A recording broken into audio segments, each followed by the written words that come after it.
Apologies for being a couple minutes late. We were testing something out. Didn't seem to work, but got Patrick here. Both of us made it back from WFP Mesa, and I've been thinking basically Monday, Tuesday, I was like, man, I got so many thoughts I want to share about the athletes, but I've been patient and wanted to wait for this. Yeah. Yeah, again, like Brian said, apologies. We got some new podcast equipment, and I was just trying to try it out, and yeah, sounded good, but Brian couldn't hear me, or I couldn't hear Brian. So, but but hello, Maybe everybody. we'll do some trials off air or something like that. Yeah, it'll probably make the most sense. How do you want to do this? Well, first, I guess the leaderboard after Tour Top 2 is not up on the website. I mean, on Competition Corner, it's there. What leaderboard are you talking about? Okay, it's popped up. No, it popped up. All right. Okay, sorry. On the website, and it doesn't have the Tour Stop 2 rankings on there. Okay. No, I was just the season leaderboard on the World Fitness Project website is not updated. No, that's not updated. But we do have it. I just don't think it's on there. Okay. Let me get over the Competition Corner. Well, let's just talk about first off, what was your? I mean, what was your role this weekend or this past weekend? Well, same as it was in Indianapolis, more or less. I'm in the back with some guys producing the broadcast. So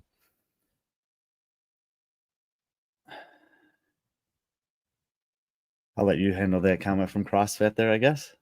I'm just keeping you muted when I talk because it is, I think, giving an echo. But yeah, I mean, I have the same role throughout the weekends, throughout the season, and there was obviously a lot of stuff that we learned from Indianapolis, and so the preparation that we did in the run up to this second tour stop was a little bit different. I would say is much more robust. Like we were a lot more prepared, but we have there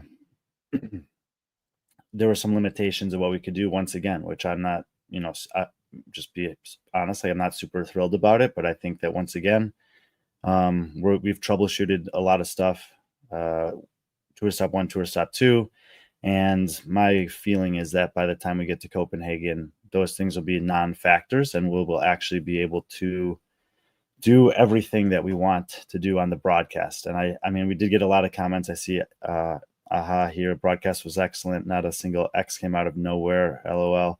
Yeah, so the storytelling, the following of the athletes on the field of play, not so that's something that I obviously pride myself on, but I think that we did a pretty good job of.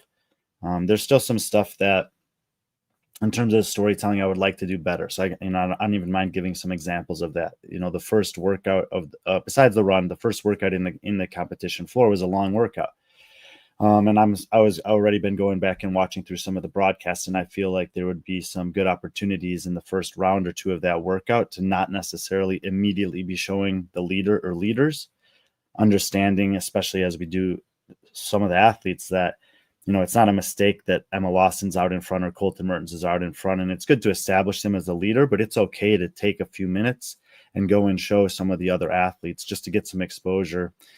This is something that I've been critical of broadcasts in the past, and I would be critical of ourselves as well, is that there were a few athletes in those heats that they didn't really get any screen time at all.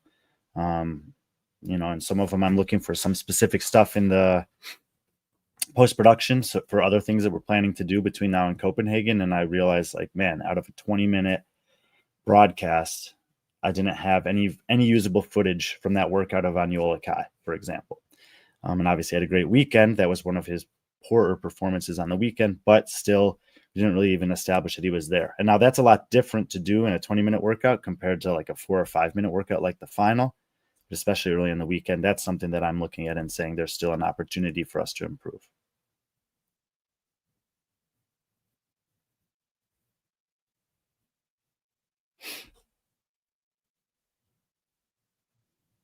a lot of comments in there. I mean, I don't know if you want to address any of them or whatever. So You can bring up whatever you want. well, I'm bringing them up. Yeah, I mean, I was kind of zoned out there while I was talking, just thinking. Yeah. So yeah, that's what I'm doing in the back primarily. It's different than a lot of other competitions because usually I've been out on the field of play, and so I see everything that's going on. I feel the energy. I talk to coaches, talk to managers, talk to volunteers, judges, athletes, etc. For these weekends, I'm not doing much of that. I'm just kind of in the back, really focused on what we're doing, and it's a little bit different. Are you guys using a fly pack or a production truck? I don't know what a fly pack is, but we don't have an actual truck that we use. So we work with a production company, but we basically build it out in the back. So, if you may have seen some pictures of me behind the scenes, or even the one I posted advertising this YouTube show. So like that's what it looks like in the back there. Yeah, if you saw Brian's story advertising this show here, he has a picture of kind of like, kind of the setup they had. I didn't come back there very much. I mean, one of my volunteers for media services, Noel, who I heard Noel did an excellent job. He's from the local area. It's someone you're familiar with, but he, you know, you know, it you know, I went back there to check up on him a couple times, check up on you, check up on Chad, check up on just the team. Every time I went back there, it just seemed like you guys were just, working hard. And like Brian said, it's kind of a little bit different role for him being in a truck or being, not on the field of play. But, in Indianapolis, you actually could see the field of play from where you're at. And this time you were kind of in a production room, kind of a back, storage area. So, but just every time I went back there, all the wires, it was quiet because you guys all have headsets. You're all talking internally through those headsets. And it just, you want it quiet there because you don't want to hear any ambient sounds accidentally getting on the broadcast. But I have not had a chance to watch the broadcast. I find it difficult for me to watch something after I've been there live. And I'm lucky enough during my role. It's like I tell everyone, as my role as the media services lead, all my work is done prior to the event. And then once the event starts, I kind of just plug and play where I'm needed. And I guess first what media services is. Media services, basically we do that. We provide services for the media, primarily external media. So like, Barbell Spin had a couple photographers there. Clydesdale Media had some photographer there. Just Proven had their media team there. HWPO. It's like anything that's external, not a part of our internal team. I set them up. I have media room. I tell them where they can and cannot. Basically, the right and left limits. If that's a military terms, like don't shoot outside of those.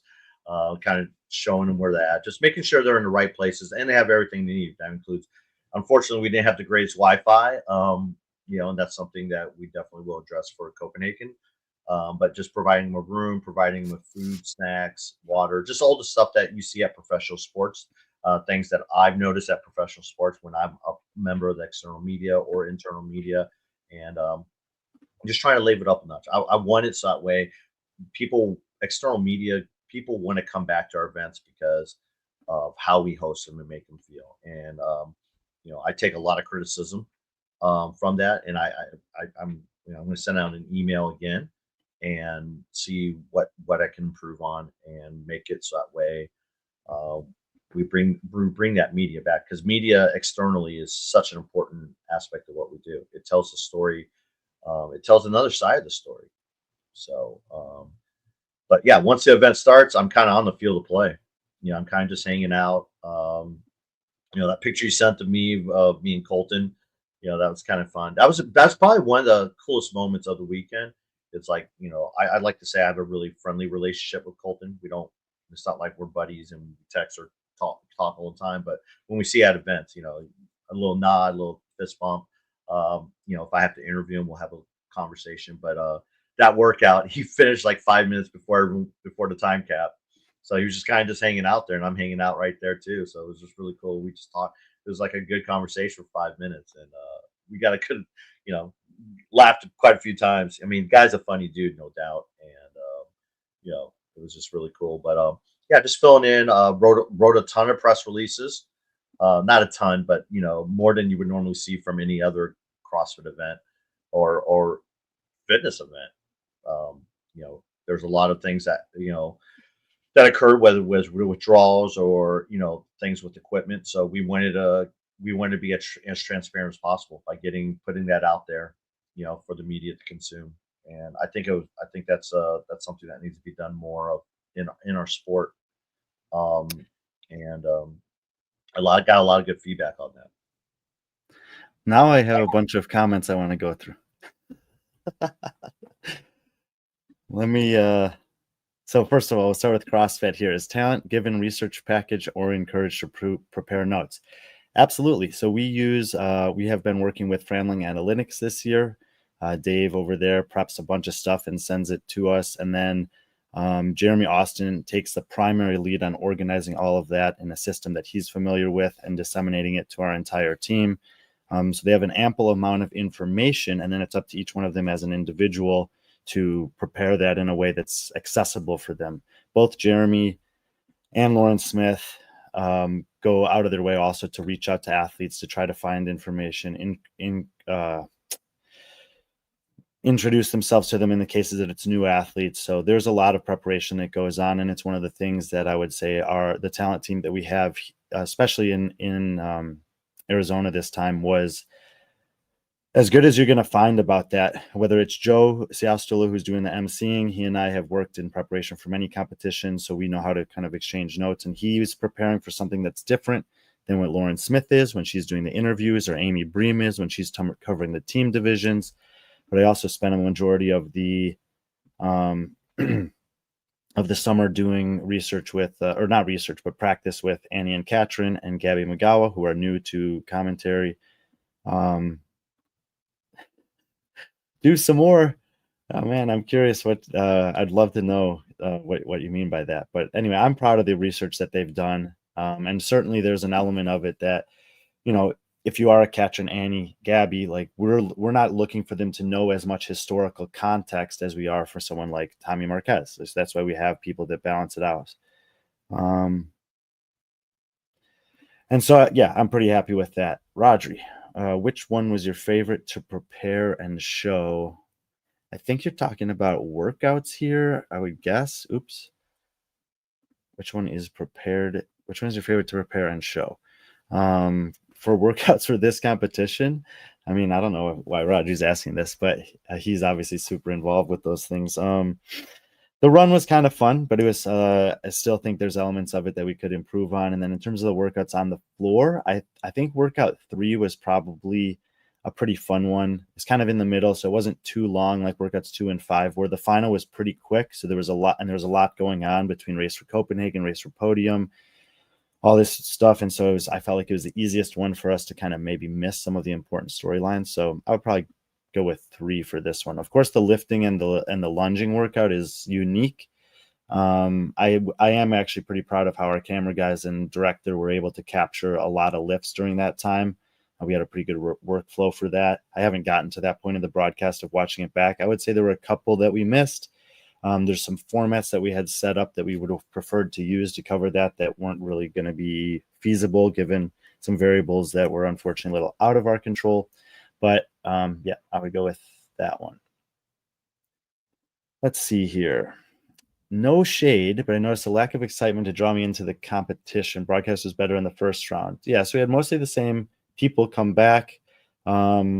This is something that's I probably wouldn't have a great perspective on it. It might be, there's times that I'm listening very closely to what they're saying, but there's other times that I'm not because of other things that are going on in the back that I need to address. And there was another comment here I wanted to bring up in combination with this. I still think Brian should be commentating, but I'm biased. So the combination of these two things is like, if you're in a commentary role, then you're, very specifically preparing for that role, and your ability to contribute to something is limited to when you're on air there. I actually would, if I was going to be in a commentary role, I would more likely be doing either what Tommy Marquez is doing or what Page is doing on the desk show. And both of those guys, they are frequently saying things that I think I would be saying anyway. And then when Tommy's not, Tommy and I have a great relationship where I'm in his ear and I can mention something to him that's oftentimes very helpful, and he'll speak about it in the coming seconds to minutes anyways as it works into the show. And we actually talked on Sunday about how we're really enjoying getting into that workflow, because there are times where whatever he's focusing on may not be the thing that I'm focusing on, but it might be a great thought for him to get to in the next phase. So this is something that was frustrating to me early in the year, but I've really grown to embrace the new role that I have. And I think that in the big picture, it's a more impactful role because I get to work with so many different people. I get to be involved with the desk show and the live show with the competition going on. I hope to be able to do some commentary in some other competitions, but for WFP, I'm really happy with what I've been given the opportunity to do here. Let's get the cat out of the bag with Lynn. You're coming on the next preview show for WFP with your picks instead of mine, because since you're so good at nitpicking the ones that I seem to screw up, and then let's see how you do when you have to put everyone's name out there. But in the meantime, yes, I'm actually going to an apparel company place today nearby here, hopefully. And I have some stuff planned out, and included in that will be 3 pieces of apparel that I owe to you. Excellently done. And by the way, I checked. You were actually right about all. I think you were right about all 3 of the things that you had given me to choose from. So no matter what I had chosen, I would have been wrong. Wow, there's a lot of comments coming in. I'm not even caught up on these ones. Lynn's a new senior analyst. Yeah. Okay, let's see what else we got.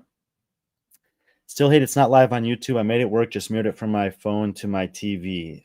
Appreciate you finding a way to make it work, Johnny. I think a lot of people did. We had a much higher engagement this year. I think we also made some things more accessible. Some of our guys on the back end had some ideas to make some tutorials of how to do stuff like this. I don't know if we actually published those or not. We actually found a domain name that was much smaller, watchwfp.com.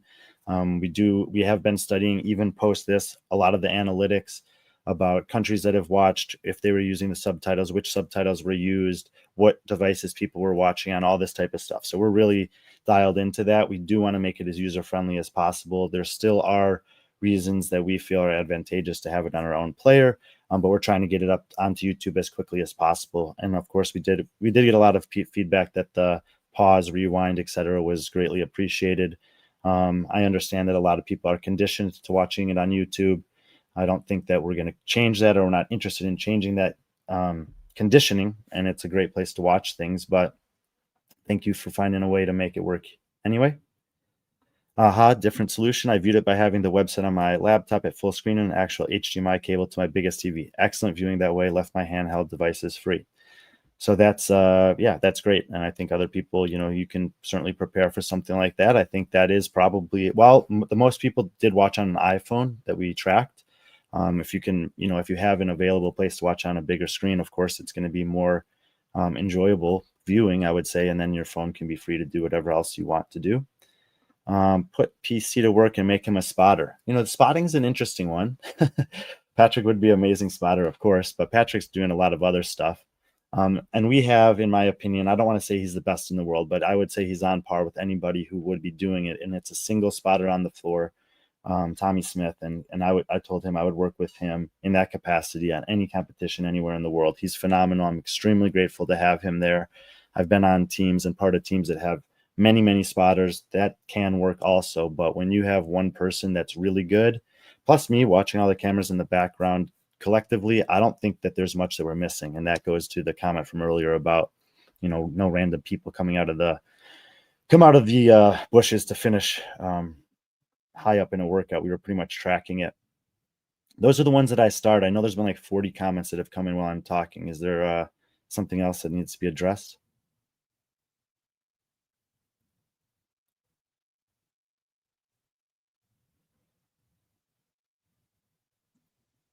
we should address Ryan being in our chat. Hmm. This picture of him. Ryan Jevning. Yeah, man. We talked about Ryan in the run up to the show. And I think I sent him a message. I thought this was such a cool weekend for him. He did quite well. It's the biggest stage he's ever been able to compete on as an individual. And he even got a little fan coming up to get some autographs from him. Chad's son was there, and Ryan, I guess, caught his eye, and he went up and got that. So this was really cool for me, just knowing Ryan as long as I did. Yeah, so great weekend, Ryan.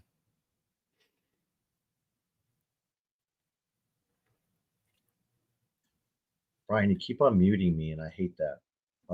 Because it's creating an echo. For you, or is it creating for everyone? I don't know. At least for me. Yeah. Well, maybe it's, but Ryan did awesome. Thanks for doing that.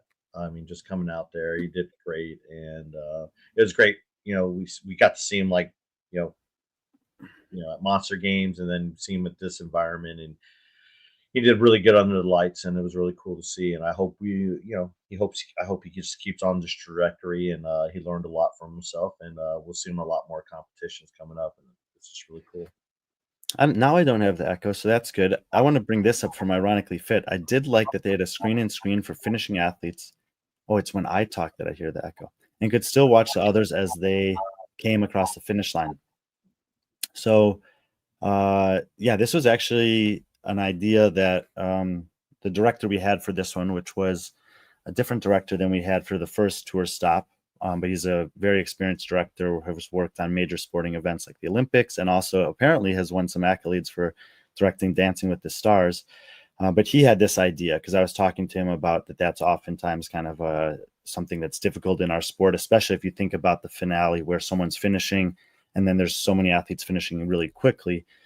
So he had messed around with a couple things. And again, I don't have training in broadcast. I haven't gone to school for that. I'm in this job because I'm really knowledgeable about the sport, and I think I can do a good job telling the stories, but need to work with people like that and understand all the processes that are required. How long does it take to cue something before we can get it on screen, and what are the different troubleshoots for that?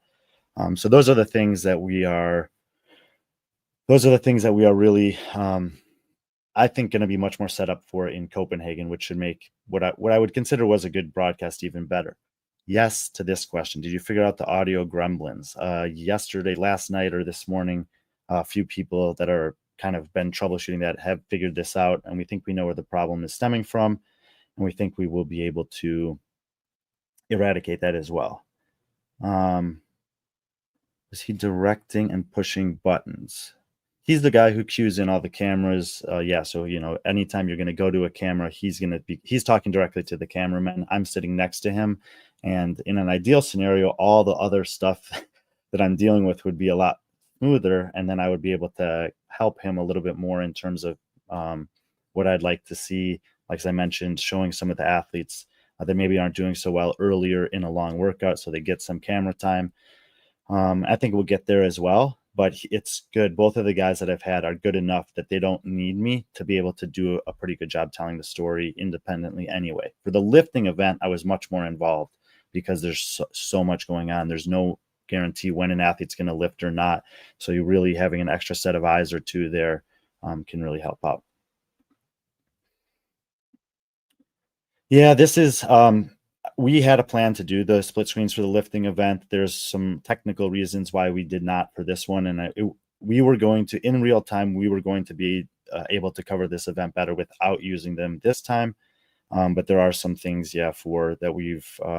that I'd like to consider for the next time. So don't disagree with you guys there, but understanding what was going on in the back leading up to the competition and then throughout the competition weekend does sometimes impact what's going to be the best product that week, even though we know it may not be the best one in the long run. So yeah, happy to hear that you guys feel similarly, and I think we'll be able to do better with that going forward.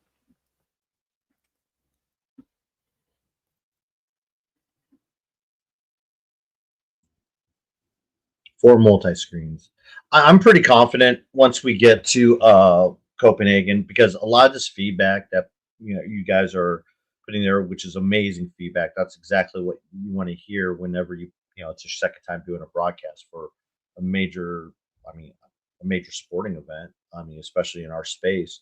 Um, and I think a lot of these things hopefully will be figured out.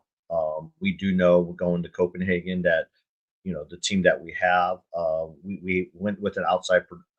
We had a basic contract, the production team, um, to do that we haven't worked with before. But now going back to Copenhagen with Hanu, who's our the mastermind behind all this, he'll be with his people that he's used on many events, and it'll be a little bit more easier for us to figure out some of this. But if there is stuff out there that you do want to see, like I've seen people bring up, like the Chromecast and stuff like that. I think that's all stuff that's been noted, but continue to keep on pushing that so that way we can assure or hopefully get that stuff happening for Copenhagen. Comment came in a little while ago, and maybe we'll move on to some of the athlete stuff after this one. Esther served. WFP should not be doing their own media. Became obvious with the Hatfield incident. They're keeping mum about it during the broadcast. Yeah, keeping more than questionable. So, a couple things here. And PC, I still get that echo when I'm talking, so I don't know. Okay. But yeah, I mean, that was super unexpected. I've never seen anything like that. I talked to some people who've been around longer than me that have never seen that before. And we have we did have an opportunity to talk about it. That was the cool thing. If you actually stuck around for the post-game show, and we just kind of decided that would be a better time to address it, where we could actually understand what was going on, get some insight from the competition team, how they chose to handle it, why did it happen, what would Annie and Katrin have done if they were on the floor in that situation. Same thing we did with Emma Tall when she got a no rep on the lunges and was sent back, and there was some disputes about it. So we're actually just kind of choosing to have those conversations in a different forum that we also have created for ourselves to have them, which is on the desk show, rather than detract from the other athletes on the field of play that are doing, continuing to work out and that we want to be acknowledging and celebrating. It was a very kind of a unexpected, maybe panicky moment in general for everyone. I thought Austin handled it, I don't want to say he handled it perfectly. I think he was just confused, but he handled it well. He didn't make a big scene about it on the floor. And yeah, maybe there's some learning there. Maybe we could mention, I'll take this feedback and say, maybe we could say, hey, obviously something happened with Austin's GHD there. We're going to just kind of allow the competition team to get with him and find a solution, and we'll make sure to update you guys on that as we go. But for now, let's get back to the athletes that are still working out. So maybe just having a statement like that would be a better way to handle something. And, that's something that I'll consider for the future. So thanks for the feedback, as always, Aster Serve. Like asking the question like this, I feel like this is like, sort of unnecessarily critical. I've just addressed what you've said, and we're going to move on from there.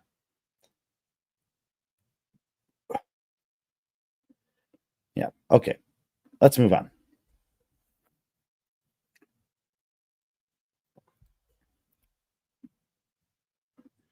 Ironically fit. What I would do, I don't think me or Brian are the people to kind of talk on this, but if you go to Coffee Pots and Wads, they had Jason Ainsley on yesterday.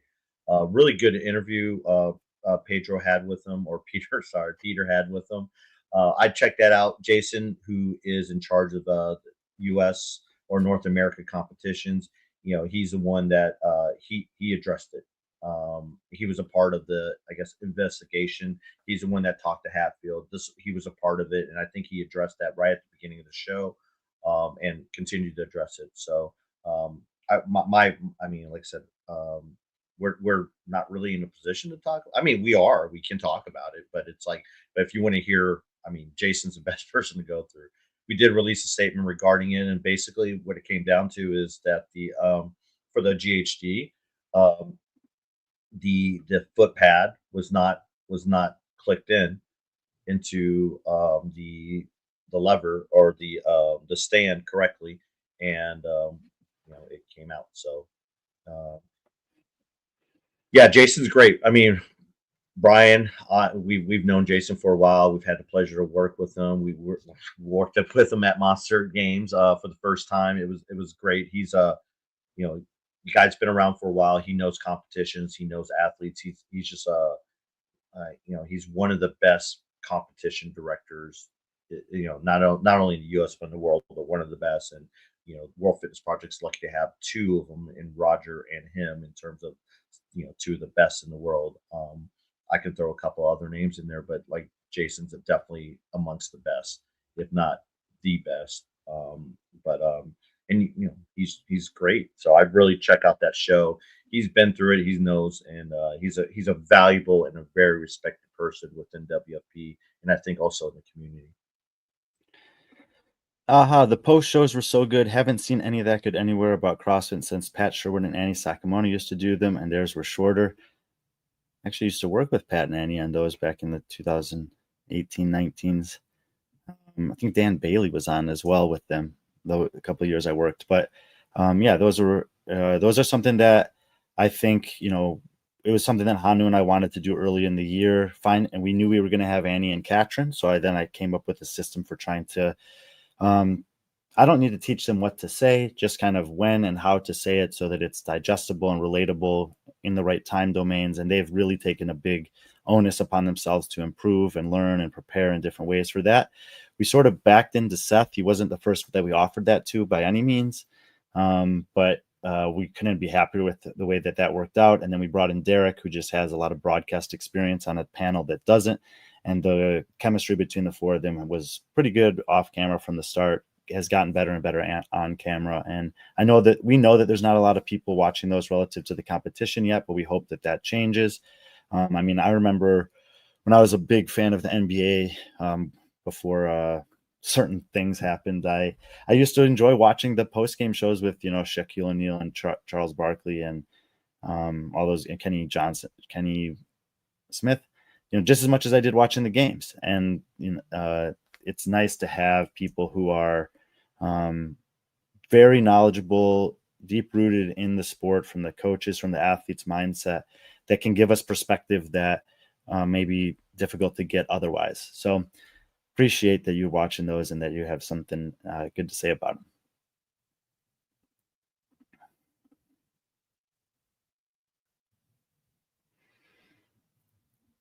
them. You're muted if you're asking me something. What's that? I don't know if you're asking me something. No. I figured we move on and talk about the competition. But I'll just pull up some of these comments. Glad to see Derek. I'd wonder what happened to him. Seth is so good. Another good comment about Seth down here. The notable improvement since Indy. That's cool to hear. So yeah, we're working on it. We want to improve in every way. So we'll keep at it. Yeah. The competition itself. It was the one cool thing is, like, it seemed like at the end of each day. I know it's a 3-day competition, 6 events, 7 scored events. It seemed like at the end of each day, there was like a new leader, or there was some storyline to follow. And man, it was at the end of the day, it's like, if you ask me with some of these leaderboards, how it ended up or how the podium ended up, I would say you're crazy, but at the end of the day, it was a really fun competition. And I don't know, what sticks out to you overall, like from the men's field? Yeah, men's pro field. I'm going to start with the podium guys here, since they're up on the screen anyway. I will say I did have a chance actually to speak with Roman after the competition on Sunday evening, very briefly. And I would told, I didn't see him as a podium contender here, let alone to win. He had been close for a couple years, and then ever since breaking his foot, he was mostly out of that podium conversation. But this was impressive. He's very consistent. He beat, I think it's the best finish in his career, quite frankly. He hasn't won a competition like this. He was knocking on the door at Rogue. He was knocking at the door at the games. It's very difficult to win in the men's field now, period. And just look at the guy in second. James Sprague is always in the mix. I feel like a fool for not putting him on a podium this competition. And he's, with the exception of Rogue last year, he's podiumed at everything. I kind of hope he does Rogue this year. I'm curious to see if he comes in healthy, how well he can do there, because everyone says, well, it wouldn't be a good competition for him anyway. But in my opinion, James Sprague is the best in the world right now. He's the most consistent in terms of showing up to competitions over and over again and filtering towards the top. He may not win all of them, but he's doing better more regularly than anyone else. And Rowan was the only one to beat him here. So, I think this is got to be 8 to 10 years in the making for Roman. 2017-18, he was good enough to qualify for the games. He was already competing with the best in the world in Dubai. He was only a few points behind Vellner and Fikowski in 2019. He beat BKG at that time by over 100 points in the competition. And then, he's been going toe-to-toe with different guys that are also on this leaderboard, and also Jeff Adler over the last couple of years. You could have a conversation about the programming, and I think with the state of the men's field in particular, and so many athletes being good, that in a 6 or 7 event competition, even potentially in a 10 event competition, the programming will make some athletes do a little bit better, a little bit worse. But if you want to talk about what were the critical factors in this weekend, whether it was leg endurance, pulling from the floor, strict handstand push-ups, running, we've already hit on 4 things that are quite different. And James Sprague is not necessarily elite at 3 of those things. Maybe leg endurance, maybe pulling from the floor, like heavy deadlifts and 1-rep max clean, no. And strict handstand push-ups, no. But he's still finding a way to get it done. So I think that you're seeing well-rounded fitness filtered to the top for this weekend anyway. And I mean, I guess that brings us to Patrick Vellner. I had thought that he would do better this time than Indianapolis. I did not think he would make the podium here. And for me, of all the athletes this weekend, I'm probably going to say that Vellner's performance was the most refreshing and impressive to me. Oh, definitely. I mean, you can definitely tell from the crowd too that it was kind of like, I don't know, it was just really cool to see him out there, and he looked like he was having a little bit of fun. I mean, you could definitely tell he was in business mode. Um, you know, we didn't see him celebrating some of these finishes that he normally would celebrate, putting his arms out or whatever. He was just locked in. He knew he needed to do something big here and to show, prove people and prove the doubters that, he's still, he just didn't drop off at Indy. That wasn't just, he didn't miraculously just went from Rogue where he was, really good to, really bad within a couple months. And it was impressive to watch. It was fun. It was vintage like Vellner, just consistent, seventh, sixth, a second, just, it was really cool. I mean, in Pro 3 with the deadlift, that almost felt like it was going to be his type of workout with the deadlift. And, it was just impressive to watch. And, especially to start that day at such a positive, because he didn't have, his day one was not was not a good one for him. I mean, 11th and a 12th, it's mid, just below, and then he starts day 3 with the second. I think that kind of fueled him on that. And then he's not the strongest guy anymore. And squat clean was never really his thing anyways. I mean, obviously he's more of a pulling athlete. But 14th in that, and then the way he ended the weekend, 7th and 6th, just consistent. I mean, that's a Vellner we're used to seeing that ends up on the podium. And to kind of go back on what you said about Sprague,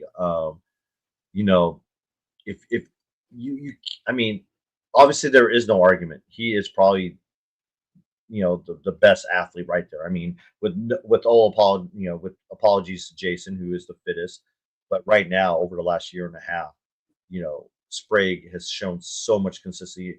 And you take away his road placing, where I think he finished 8th or 11th, where he's sick. It's been nothing but podiums, and that dates all the way back to West Coast Classic, where he podiumed at that semifinal, and he's just been chipping away, and it's been really cool to see. And as for Roman, like you said, this is the biggest podium Roman's had since maybe Dubai, and this is obviously a bigger, much better field than Dubai has had. But so this, if I'm Roman, if it's cool seeing some OG names in there like Vellner, and I'm not saying Roman's an OG, but like you said, it's a different field now. Let's per Halpin's request here, let's talk about Dallin Pepper, who finished fourth after being, I mean, honestly horrendous on day one. I knew, so first of all, I picked Dallin to win this competition, and I knew that day one was going to be bad for him. At the end of the day, I don't think people realize there wasn't a big spread in the men's field at all. He was in fourth place, but he's only 33 points behind Roman, and it was kind of like 10-10-10 of all the guys ahead of him there. I was looking to see how much, I mean, he has said himself in public and private that day one confused him as much as it confused anyone. And so but I was looking back and saying, like, how small were the margins on day one that he would have needed to improve by to win this competition? And there actually weren't that many people super close to him on either of those poor finishes. I think he could have very easily made up 13 points. And if he made up 13 points, then he would have been in third instead of in second, but he still would have needed to find 20 to 25 more if he wanted to win.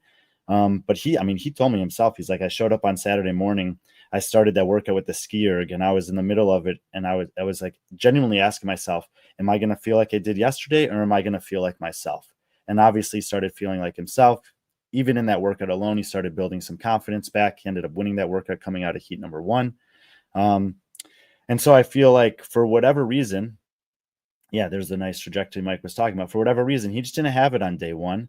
But I still think that this was a decent pick, that he could have actually ended up winning this competition if you had just a little bit better day number one feeling or whatever. But yeah, it's super hard on the men's side. And I think that it's I'm almost like more impressed that he was able to fight back from that. I think he PR'd his clean. I think he had, several top three finishes, including that event win coming down the stretch. So this is is yet another thing he can build off of, despite the fact that he's probably pretty freaking sick of finishing fourth. That's funny. I'm sure he is too. I mean, I was very surprised on his finish on the run. He's a much better runner than that. So when you see him come in like that, you're just like, for me, it's like, something's not right. Maybe he's just tired. And then he comes back in Pro 2, and he just looked like he just looked completely lost out there. I mean, the amount of effort it took him just to move, like flip over the box. Yeah. I was like, who is this guy? And you could tell he's just like, he was kind of like, he was just on automatic mode. He was just moving to move, and he wasn't a very happy guy. So I don't know what happened between that and Pro 3 the next day, that morning, but he needs to tap into that more. And maybe, I don't know, but yeah, very Vellner-esque, which is kind of funny because, like, when they finished 1-2, I believe, in what event was that? Was that Pro 5? Well, it's just Pro 5. And probably not enough recovery time from the games. I mean, I saw some people posting about this, and Dallin basically, or like that he hadn't trained enough from the run up from the games to this, and Dallin responded to that, and he basically dispelled any of those speculations, and I think that we've talked about it in the context of careers and years, that, you're not going to have it every single day or every single competition. You're also not going to have it every single day, and you maybe not have it every single workout. And I think that we would, in general, be far better off listening to the athletes than trying to project whether these things are true about too much competition and whatever else. Most of them are not really being shy about talking about that. So if you think that Dallin didn't train or that Dallin didn't recover, probably you could just ask him and he'll tell you what it is. Yeah. They're completely honest about that. And like I said, ironically fit, they did do the podcast before and after, and those guys are, I give it to them. I mean, that podcast, if you're not listening to that podcast, I mean, to get in the head of some of the 3, 4, in this case, they had Vellner on that last day, the elite athletes in the space right now. It's like, that's, if I'm an athlete and I want to be at that, if I'm Ty Jenkins, who Ty Jenkins knows those guys, he's trained with them, but I'd be listening to him because it's getting you in the mindset of these guys. You would never have seen Frazier, Vellner, and Froning do something like that. They kept everything in the pocket. And I'm not saying they're disclosing all their information because I know Justin keeps a lot of that stuff in his pocket. Same with all those guys, but they give you a really good idea, and you're going to get an honest assessment. And to kind of hear that, after the fact, and from down, it's refreshing, and it shows like, it shows that this is a very hard thing to do. And for him to finish, he should be very proud of this. I don't think he's ever dealt with maybe like a competition where he's been dealt with that type of adversity from day one, and then just bounce back and just like have an outstanding 2 days to finish.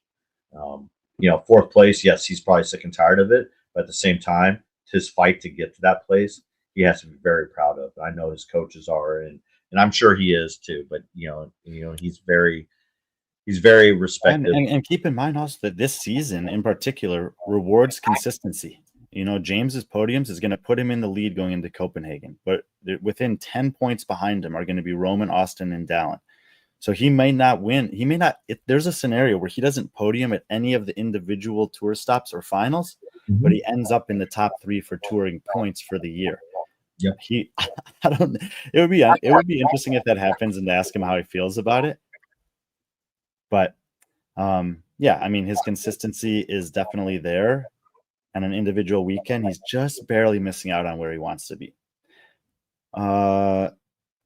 Let's go down into, I mean, look, we have Ricky and Jay there. But I want to talk about Aniol, if that's okay.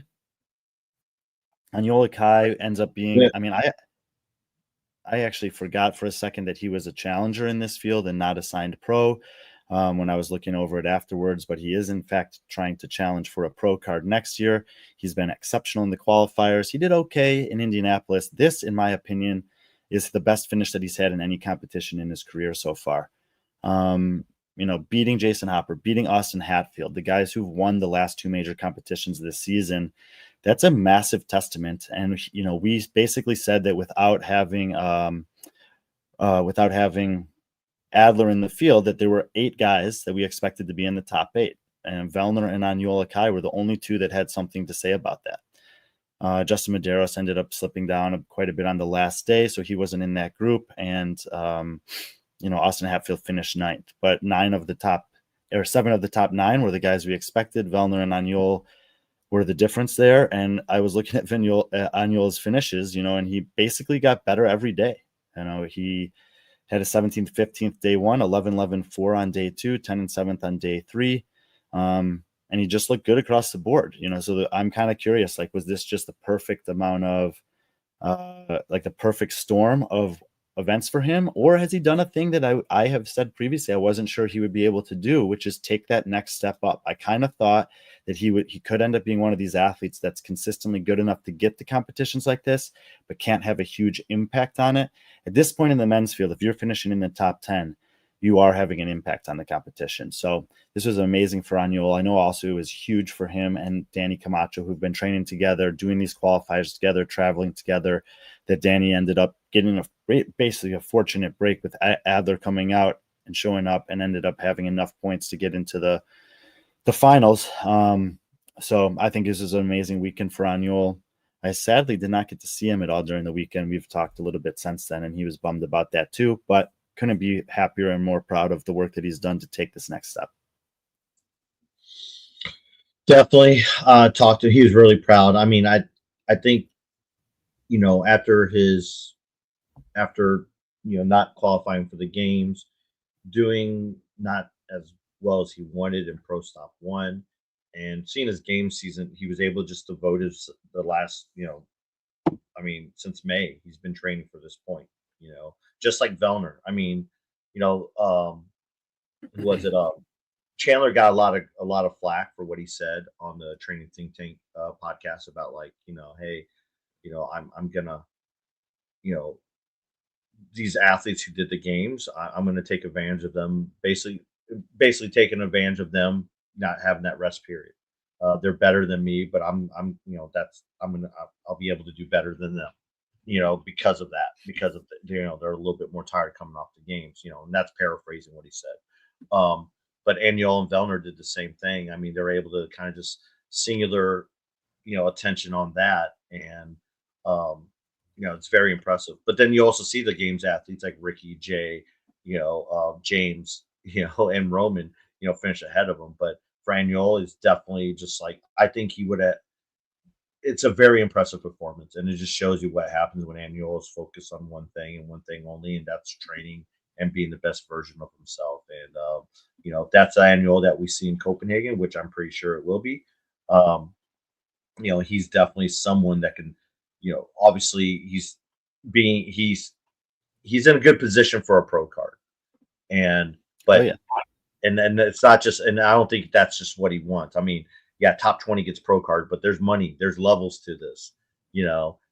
He's in 11th right now for the pro card. There's a 30-point drop off from 10 to 11. Mhm. And then he's just slightly ahead of Noah Olson, Guimaeros, Chandler Smith, and Sam Quant, and Yella Hosta. So those guys are kind of in a mix there. Yeah. After the first 2 tour stops, which is cool. And this is another topic that I've heard that has come up throughout the weekend after the weekend is like, what's the storyline for WFP?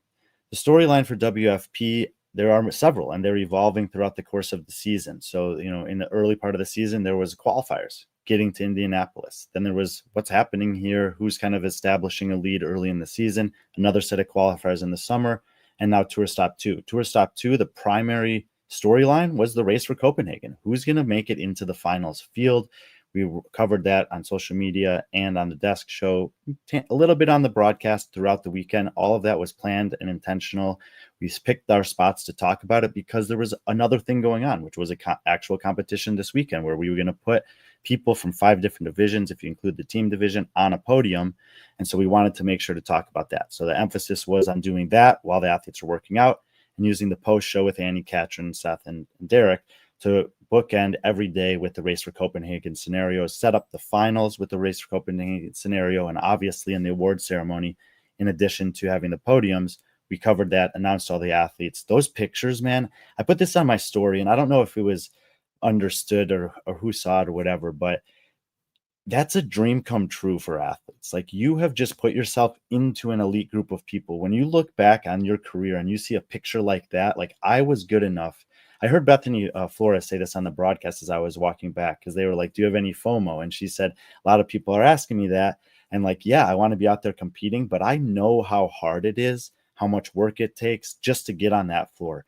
Well, we had 100 athletes there this weekend, and only 60 of them are going to the finals. Well, a couple of them weren't there, so less than that. And we had many more that tried throughout the season through qualifiers in Indianapolis as well. And it's hard. Like, just to get into that group of 30 is so freaking cool. Like, you are such a badass. You are so impressive. You are so fit and so intimidating.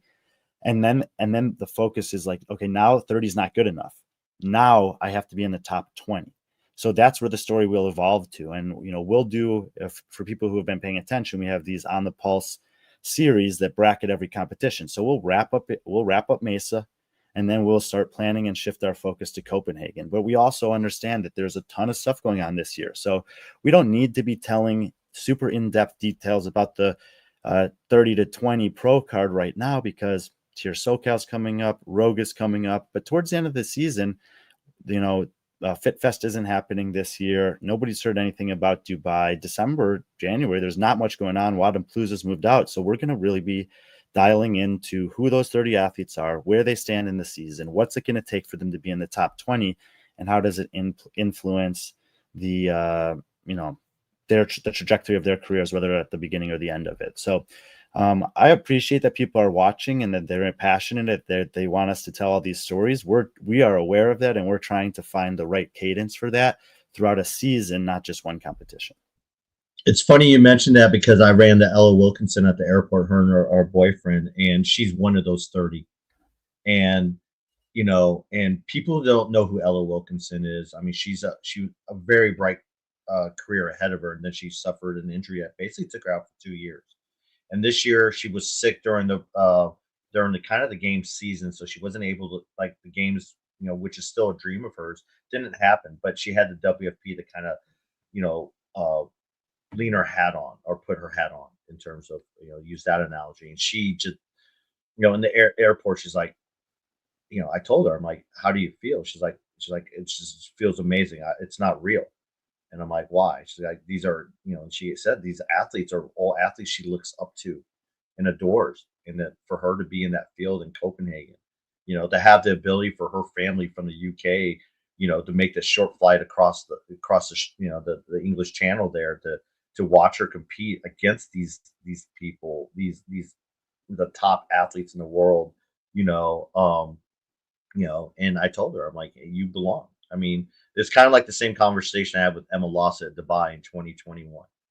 When she was still a teenager, and she struggled in the first two events in the ski in the mall, and the next day she crushed it. And I looked at her, I'm like, you belong. And she goes, I know I belong. And now look at her now. And I think something like this for athletes like Ella Wilkinson, I mean, we've seen it with Annika Greer a couple times. Her moment, in 2021 at Wadapalooza. This is just great. This is great, and pretty. Which Copenhagen might go. I think if this is Chapman there, I think you're on the email list. So you'll be getting information on that as well. We'd love. Oh, but I mean, it's been well advertised all year. It's the 19th through 21st of December, or 18th through 21st, excuse me, helping here. Tickets are available. There's information available on it, and I think it's going to be sick. I think that if you have the chance to go, you won't regret being there. Yeah. Yeah, Aniol, great job. It was good seeing Ricky and Jay. Obviously, they had some ups and downs, but obviously that first event, Ricky crushed it. Jay looked good. Jay had he looked like typical Jay. 6th and 8th, 13th, 21st, a 2nd and a 9th. I mean, that 21st and 4A. I mean, he's not the strongest guy, and he's an all-round CrossFitter. So seeing him at 6, it's like that, especially coming off the games, another great games performance by him.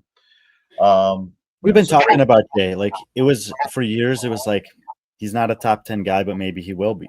And now it's at this point, he's not a top 5 guy yet, but maybe he will be. He's consistently coming in that 6, 7, 8 spot, and he's not happy about it. Just like he wasn't happy to be in the top 10 for those couple of years, or outside the top 10 for those couple of years. I don't, it's hard to say what his ceiling is, but I think that he can. I think that there's still room to go up for him. But right now, he's very much solidified himself as that guy in that 5 through 10 range anytime he shows up. Yeah, we talked about Aniol. Jason, coming off the games victory. I think this is a good placing for him. I really don't like, the expectation wasn't that he was going to come into. I think anyone that knows, I mean, that's just a difficult thing to. Again, we know it's a quick turnaround. He just won the games. He's going to turn around and win this. I mean, I think the likelihood of that happening was very slim, and Jason may say otherwise, but I mean, it's just again a very hard field. But I think 8th is probably a very good finish for him here. I think it sets him up nicely for for Copenhagen to challenge like Austin, Roman, those people in the top 5. So good finish. I think we've already talked about Austin Hatfield enough. I mean, this is our Pro 1 winner. Came into here, unfortunately had that incident, and then, struggled on some other events. But I mean, you got that lift though. I mean, we'd be remiss not to talk about that lift, and, how awesome was that? Yeah, it kind of sucks about, the, Guy in the previous heat, hitting 430 when it was shown 420. But but I don't know if Hatfield would have been able to put up 430. So, I mean, but that 420, that was in 422. It was so fun. It was so fun to watch. Yeah, it's I think you nailed that one. A couple other guys I want to just mention real quick. Tudor Magda, backed up an impressive performance at the games with another impressive performance here, and Jack Farlow finishing in 13th. You got two guys right there that were challengers in Indianapolis who fought their way through the qualifiers into the pro field for this one and definitely showed that they belong in the mix. I think that, if you're looking forward to Copenhagen and already thinking about some of those races for pro card spots, Jack Farlow is on the outside looking in of that. Tudor Magda's barely inside of the cut line for that, so they're going to be hovering around that 20th place spot. And some guys, like Yellow Host, Victor Hoffer, Luka Jukic, Travis Mayer, who have pro cards right now, are going to find themselves in some very hot water with guys like Tudor, Jack, and a few others, including, Nick Matthew, Nate Ackerman, Chris Ibarra, who are going to be trying to take those things from them. So those will be the stories that end up becoming more relevant as we get there. But Tudor and Jack, very impressive this weekend in the pro field and certainly setting themselves up really, really well going forward. Yeah, how cool is that for all those guys, that were in the Challenger division, and it shows you that the Challenger division, just because you're in Challenger division doesn't mean you're out of it. They did great in the Challenger division, and and who was it? I think it was those two, and was it Nate or Ty that all had an Airbnb together? But all those guys made it, so that was kind of cool, a cool moment for them. And those guys have gotten really close, and it's just really cool to see those, them. And for a bunch of them, I got to talk to Tudor afterwards, and he's excited. He's never been to, he's never been to that part of Europe, so he's really excited. That was kind of my thing. Like some of these athletes, from North America, they've never been to Europe, and they're like but they've started the passport process before this, so that's good. We all know that can probably drag on a little bit, but it's really cool. I'm excited for these guys, and obviously they're excited for each other too. Oh, we have some of our best fans in the comments here. Any word on the rumor that the weights were tampered with, seeing that nearly every athlete hit a new PB? I sent that question to Pete Smith. I'll let you know when I have a response. Will there be Challenger division next year? Spin. Oh man, really appreciate all of your coverage this weekend, and I don't know the answer to that. Yeah, I don't know that either. I think they briefly talked about it. Jason briefly talked about it on Pedro's show or something. Not them talked about it. Or I think he didn't. I don't know if he knows that exactly. So, but just looking down the Challenger list or the pro list a little bit more. I just wanted to acknowledge, how things work, so that in case people are paying attention down here, Victor Hoffer in 23rd. This is with a withdraw prior to the final event. That probably would have been a pretty good workout for him. So the way that this works in the tour stops, at least for this year, is that athletes retain the points they had when they left the competition. The CrossFit Games has recently adopted this in the more relevant or more recent years as well. So he ends up finishing 23rd, missing out on 1/7 of the points available. But I don't think that it was too serious of an injury following whatever happened to him on Saturday night. But I do think, from talking to Victor overall, that he's starting to get back into the form that we saw him in a couple of years ago, with a little bit more experience, a little bit more mature mindset and physically. So I'm curious, Victor's going to be on the cut line for those pro cards, but I'm hopeful that he can come to Denmark and compete, because he was starting to look like sort of the scary athlete that we know he can be. Well, that was cool. I mean, Victor looked good. We haven't seen a fully healthy Victor in a long time. And I was really impressed with his run. This is a guy who, if you know anything about Victor, you probably would have put him towards the end of that run. So I think that was a win for him. Well, he was towards the end of it, but it's not for some of these guys. Close. It's not the finishing position; it's the time. It's clearly been working on it. Yeah, but it was great. And then, again, he said he suffered a little bit of an injury there on the lift, but yet he still knew what he was capable of doing, and he knew that he can go out and win that event 5, and he looked great. I mean, you couldn't tell that guy was injured at all, but it's like he knew what he did, what he had to do. He has his pro card. It's just like to live to fight another day. So he's going to have some work on his hands. Maybe doing that last workout might have made things a little bit comfortable for him when he gets to Copenhagen in terms of keeping his pro card, or you know, or we'll find out.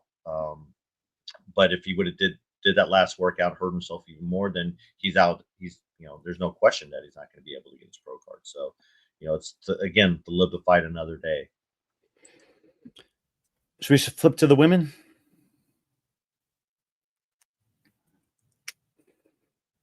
Before we flip to the women, we did talk briefly about the bottom of the leaderboard here with Danny Camacho, but there's some guys I want to give some props out to, and that's Julius Kaiser and Miko. They came there. There were times they looked like they were maybe a little overwhelmed, but bravo on them. This is the biggest field they'll ever probably compete against in terms of star power, especially in the highly competitive men's division. I'm not saying that Julius or Miko may never make the games or anything like that. I'm just saying at this point in their career, for them to come in. Miko looked very impressive. I was really impressed by what he did, and Julius looked like he belonged as well. So I wanted to kind of give them some props on that. Colin Bossart, he's been doing this as young as he is. He's been competing against some of the best for a while. Now we're starting to see his name kind of, be more of a regular occurrence at these big events. But shout out to those two guys, especially. I think this is I'll give a little bit more serious answer to what Andrew was asking about. There's other reasons strength can exceed numbers at different events.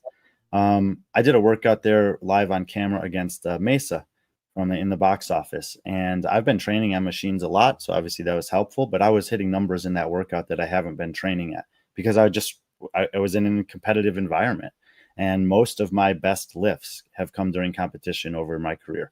My max bench press, my max snatch, my max overhead squat have all come through competition. So I mean, that just happens. I think that looking into it any more deeply than that is probably looking for things that aren't there, but we know that that's going on anyway. So,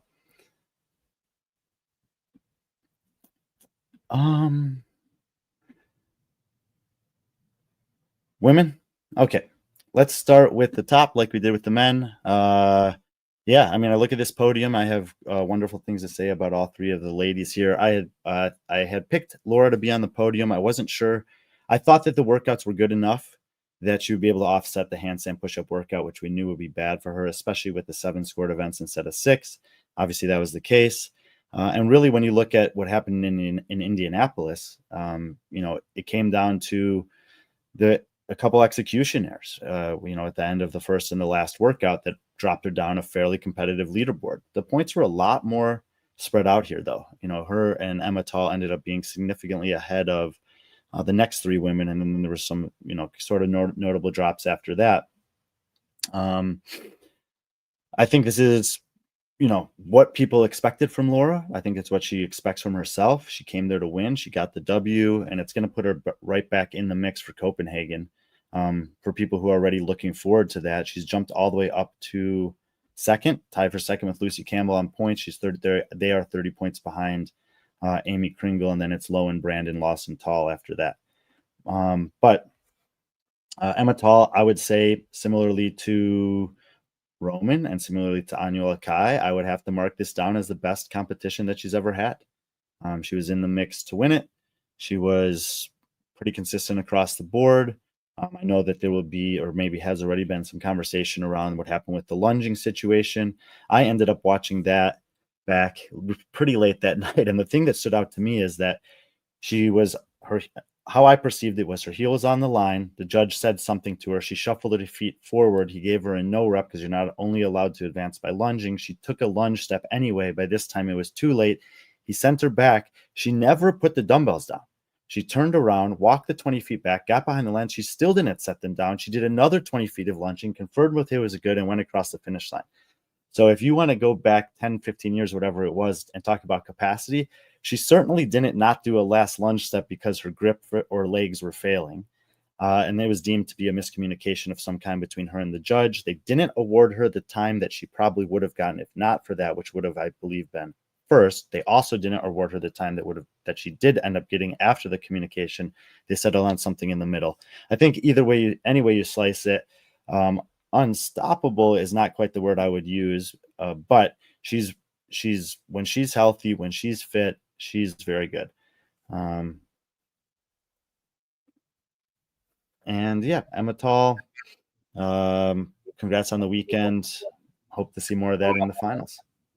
Yeah, just Emma, well, I mean, initially was kind of devastated by that. I mean, we're able to see her. I was able to see her after that event.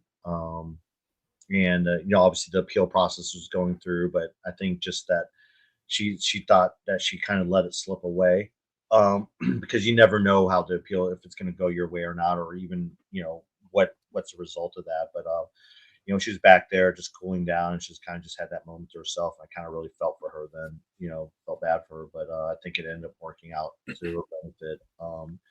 Emma's going to be, when we get to Copenhagen, I think she's definitely one of those athletes you need to definitely watch out for. And with a lot more events, I think 9 events more in Copenhagen. I think 9 announced. Same with Laura. I mean, I think it. I think it's going to be fun to watch. I don't know about you, Brian, but when I was watching that last event, that Pro 6, and I kind of had flashbacks to Miami with Lucy, Laura, Emma Tall, all there. You had ring muscle ups, and then of course they had snatches. I think it was wet thrusters in Miami, that final event. But it was like I kind of got a little bit of flashback on that. And I was thinking like this is when Laura gets her revenge from that event, and she did. She went out there and just dominated on that event, and it was fun. It was, again, I keep on saying it's fun to watch because I was there and I got to enjoy it. That was a fun part. It was like, yeah, I was working, but there was times I was able to sit back and kind of enjoy it. And I remember me and Bick were sitting right there. I'm like, this is gonna be awesome. This is when Laura's gonna get her revenge on Wadapalooza here against Emma and Lucy, and she went out and did it.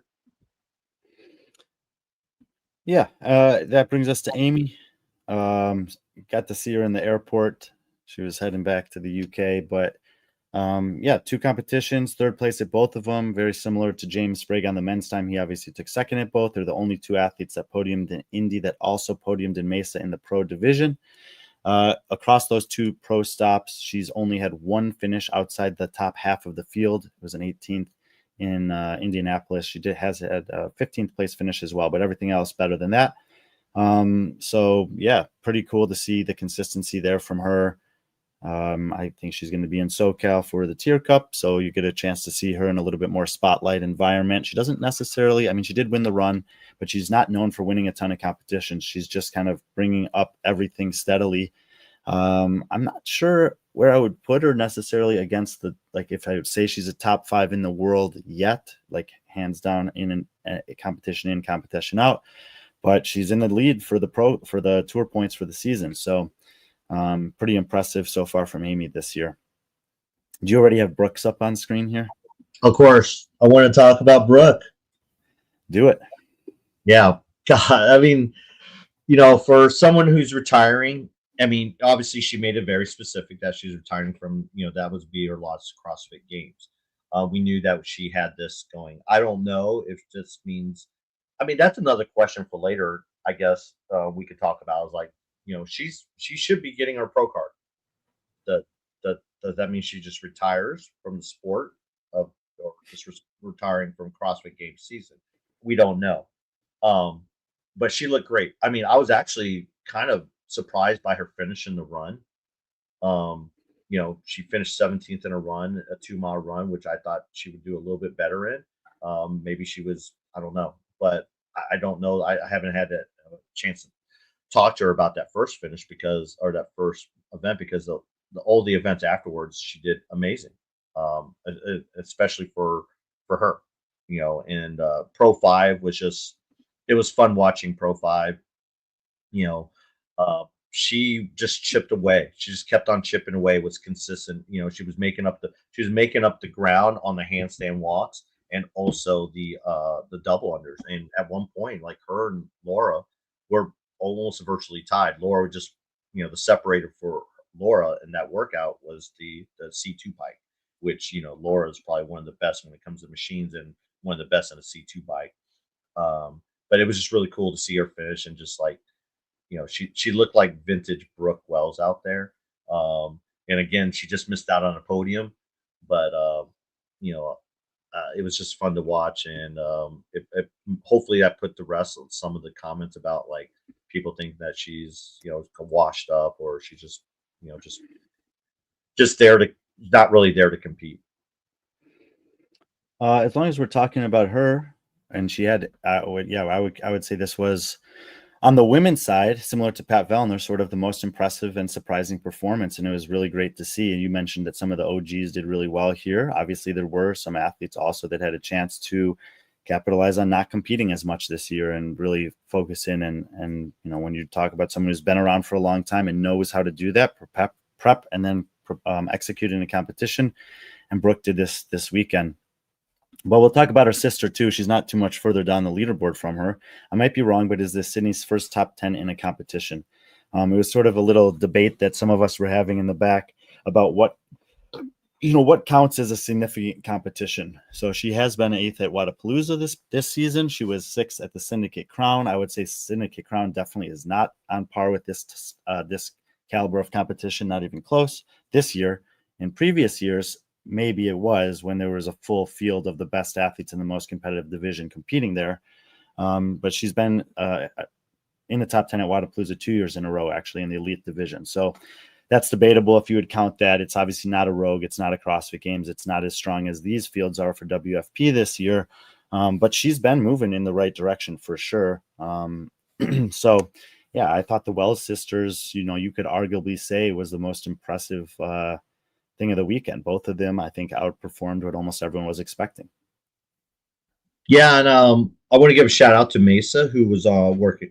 She was boots on ground for B.Friendly, getting those one question interviews, and she was able to get another interview with Brooke and Sydney. And one of the things they said is like, they cherish these moments together. It's like they haven't been able. It's unfortunate they haven't been able to compete at the games together. But and it looks like that's never going to happen. However, these moments like this on this stage, I mean, they've been able to compete at Road together, and now, at WFP. But for them to be in the same heat, that's a special moment, and they realize that, and it's really cool. And I was able to talk to Lisa, their mom, afterwards, and she was almost getting a little teary eyed by it, because Brooke's getting towards the end of her career, whereas Sydney, who's her identical twin, is she's still at the start of her career in some instances. I mean, Sydney has no plans to retire anytime soon because she's relatively new to the sport. But just so these moments, it is really cool to capture. So Mesa, if you haven't had a chance, head over to Instagram. She got a lot of great interviews with a lot of different athletes through the challenger and pro field. But I thought that was really cool that she was able to capture, talk to them about that. The interesting thing about the women's leaderboard for me is that while the top 4 all had a noticeable improvement, or 3 of the top 4, had a noticeable improvement from Tour Stop 1, the next 3 were very, very consistent. You had Lucy Campbell, Ariel Lowen, and Emma Lawson, who more or less had the similar finish to what they had in Indianapolis, top 10 at both fields. And I think that all of those women are going to kind of be, coming into the finals wondering, like, if I do this again, where will that place me overall for the season? What do I need to do to get onto the podium? And what's preventing me from kind of being in that top 3 or 4 instead of in the next 3 or 4? But we know Ariel Lowen is actually, Dave from Franling had sent me a stat that she had been in the top 5 in 8 of her last 10 major competitions. She narrowly misses out on that here, finishing 6th. Emma Lawson has been very selective with where she competes this year. We talked about it in the run-up that I think she's managing her physical and mental life circumstances very good to be able to show up where she wants to and compete very well. And Lucy Campbell, she's not podiuming at every competition, but she still is in the top 5 of every competition. And she's certainly going to be, in the mix for podiums everywhere she goes at this point.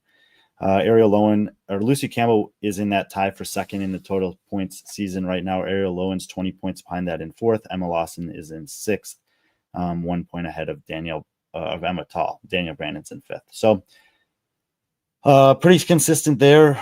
Annika Greer is the next one up. I thought you may want to say something about Annika here. Yeah, Annika, just she just really cool. She was really disappointed after tour stop one when her dropping the barbell or dumbbells behind her led to a no rep, and she had to start back, and which cost her the top challenger spot. Well, And yeah, the biggest penalty was that she had to do the qualifiers again. exactly, but that resulted in her dropping that resulted in her having to do qualifiers, because if she was leading in that, I think she was in top 2 or 3 in that event. So if she would have finished that, she would have been a top qualifier, because I believe she was in the top 10 at that time. And I think when she dropped it, B became the top qualifier, and she got the kind of exemption from not doing the qualifier, the online qualifier. So and I think what a cool way for Annika to come off the game. She kind of used that to propel her into the games. Top 10 finish. I believe she finished ninth at the games, and here she comes into this field, and she finishes ninth, and just really cool. She's excited. She's competed in Europe a few times. I will give this, as young as Annika is, because she's only, I still think 22, maybe. I think Yeah, 22. yeah. The amount of competition experience she has, and not just in the North America, but worldwide. She's competed in Down Under. She's competed at Madrid. She's competed at, I mean, she hasn't competed at Dubai yet. No, she did compete at Dubai, did she not? I was just gonna check. I think so. I thought she did.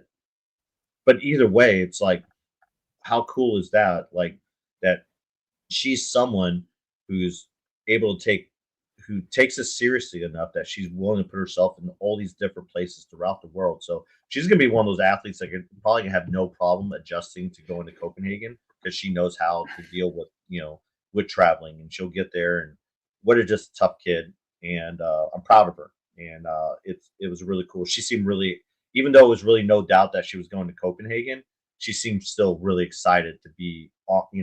Her name was announced, and just I'm ready to see what she does.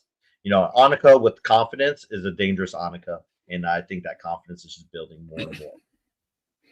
Yes, 2024, 12th in Dubai. Yeah. Yeah. I mean, spoke to DB. She's still in a good place for the points race. I think she did feel like actually, Seth talked about it following Indianapolis, that the programming was really good for her there, and that it wasn't quite as good for her here, is kind of what she said. I think for me, it's an interesting conversation. Actually, I'd like to potentially have this conversation with a few other people at some point. But when you have a touring season like this, and at the end of the year, the goal is to award the person who's done the best across all the tour stops and the finals. How important is it to have, quote unquote, well-balanced programming at each tour stop compared to over the course of the totality of the season? So it's speaking with her, speaking with athletes like Luka Jukic, that I also had a chance to talk to afterwards, maybe one or two others, Noah Olson. I was, kind of gauging their perspectives on that. And I think that, dream scenario, everyone would feel like the programming is balanced at each tour stop, so that people have an opportunity to earn money in isolation there. But really, I think to evaluate the season at a whole at the end of the year, we kind of have to wait for it to play out. And so personally, I want to see how the finals looks, stack them all up on paper, and then sort of look at an assessment from there. I mean, as was the case when Adrian took over programming for the games, people were like, hey, let's see how the season goes, and then let's see how it goes year after year. It is difficult to assess a programmer's biases in isolation of one qualifier or one tour stop, or even 2/3 of a season up to this point. So I think that the story of Will as a programmer and WFP in terms of how they balance out the programming stop to stop and year by year is, just starting to get written.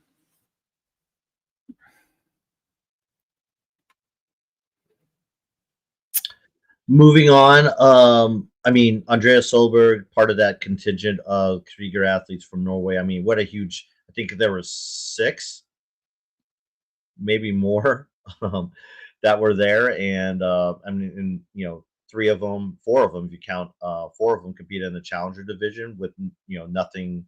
I think it was three. I think it was 3-3 on the women's side, plus Andreas on the men's side. That's what I'm saying. So I think it was 3 on the women and Andreas on the challenger side that came over. I mean, they're just doing it for the competition, and that's really cool, for them to come. And I talked to Ingrid, who finished 3rd, and she's like, "This is great." She's like, "I really enjoyed themselves, the level of the competition, how they were treated, and everything." And that was a big step up for someone like Ingrid, who I think did great, for first high level individual competition. But Andrea just like, she was in the lead, I think, after day 1, correct? She was the overall leader, I think, after day 1, you know, or near the top, but she didn't had them, tour stop 1, lot of power output that wasn't really kind of her thing, not kind of her jam. This one was more of her speed. In terms of the workouts, of course, she's not the strongest athlete, but in terms of on machines gymnastics, she's one of the best. And she was able to secure that. And she's one of those pro challengers who's looking really good to have a pro contract after Copenhagen. Yeah, I mean, it was interesting listening to the guys on the stream talk about her a little bit. Because you may not be like thinking of her as a podium contender or filtering up towards the top of competitions like this. She has done it in fields like Dubai, but in other fields like a European semifinal, stuff like that, she hasn't been quite able to. Over the course of the first 2 tour stops, she's in a position to take one of those pro cards. Currently sitting in 13th, Raptis right ahead of her, Fee and Uda right behind her, who would also be in those situations. So I think she's actually now the second highest ranking challenger behind Annika for the season. Uda and then also Vor and Sydney McAlishan would be inside the cut line right now for pro cards, with Ella Wilkinson and Hannah Black just outside. So there's a lot of opportunity on the women's side, especially we know that 2 of the women definitely cannot get pro cards at this point, and Haley and Bethany, after not competing the first 2. So Andrea is she's been climbing the ranks, in my opinion, globally, and the WFP platform is giving her an opportunity to showcase that on the stage that she hasn't really had an opportunity to get to up to this point. And it's cool to see. I mean, I think that as we're getting towards the bottom of the women's field and maybe just going to touch a little bit on the challenger, for me this weekend, when I looked at the athletes that were coming in from all over the world, athletes that most of them I've covered in competitions somewhere, but they haven't gotten a lot of exposure because those competitions are either small or other people in North America aren't really taking much note of them. But to me, it was awesome to have those athletes actually put their name in the ring, actually come and show up here. Many of them did very well.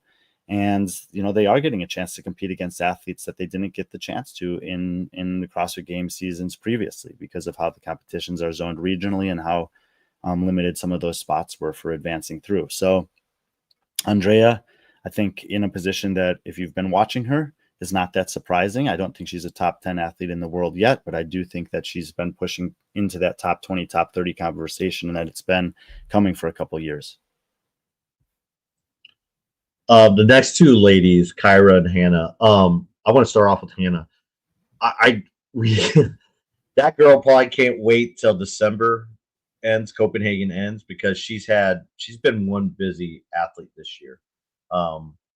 Flying, just flying all over the world, going to Australia, now going to Copenhagen. But it was just really fun to watch her this weekend. She looked like she was having so much fun out there, and I think she's going to be I think she's going to be very popular when she gets to Copenhagen in terms of the fans there, the European crowd. I think they're really going to like Hannah, just the way she presents herself, style and grace and strength. She's almost very like, Nordic looking in terms of her build and how she looks, but she's going to be, I think, I was just really happy for her this weekend, between that lift. I mean, 4A and 4B, what a good showing by her. And then Kyra, I thought these workouts lined up great for Kyra, minus the run. But it was fun. And like watching Kyra even run. She had a pace that she just ran by the pace that she was given. You know, she didn't try to deviate too much from it. She wasn't trying to catch up to the lead pack or the middle pack or the whatever. She just kept her same pace, ran 7-minute mile. You know, I think that was a plan to run a 7-minute mile, and she finished in 14:04.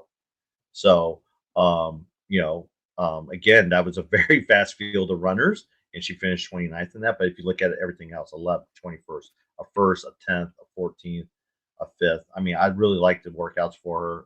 I thought she was going to be top 15. She finished 12th. Again, it's unfortunate that she didn't do the challengers in Indianapolis, because she would have definitely, you know, I mean, if she finished top 5 in the challenger, which she could have easily have, she would have definitely found herself in Copenhagen and fighting for a pro card.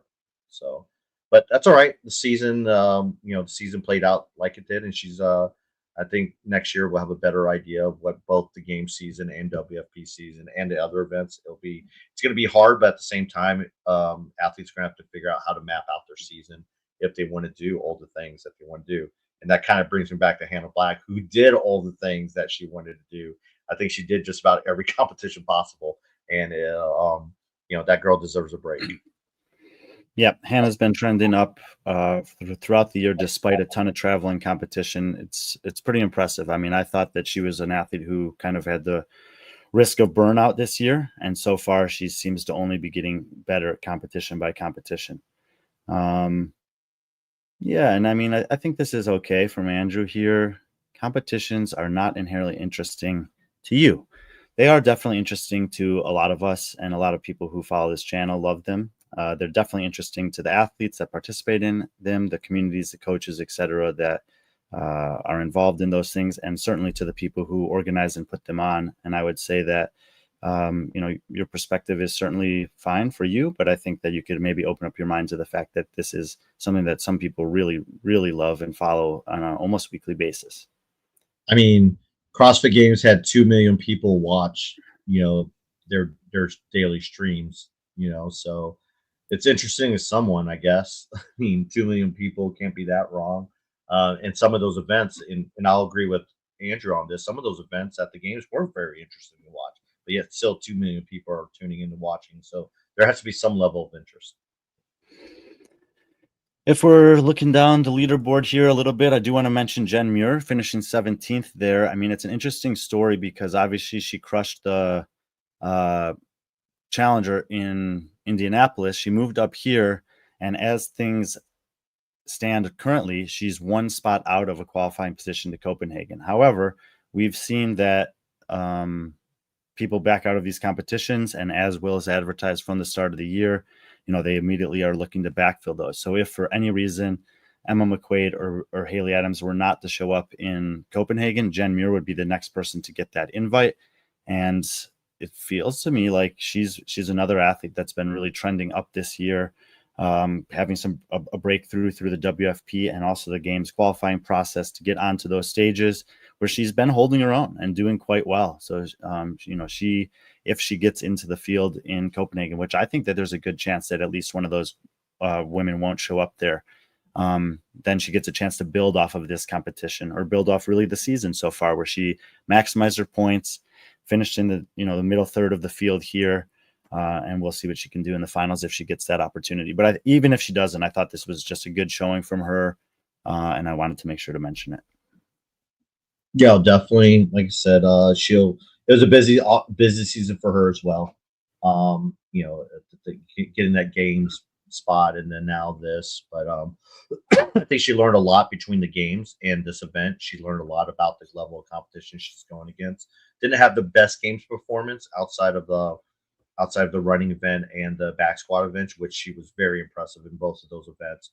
But I think she's, you know, we've talked about her for the last couple of years now. I mean, she has an ability to get so much better, especially in the strength in some of the power output events. So, yeah, one name we kind of skipped over and I wanted to bring up was Manon. You know, not a lot of press on Manon. But I was able to spend some time with her.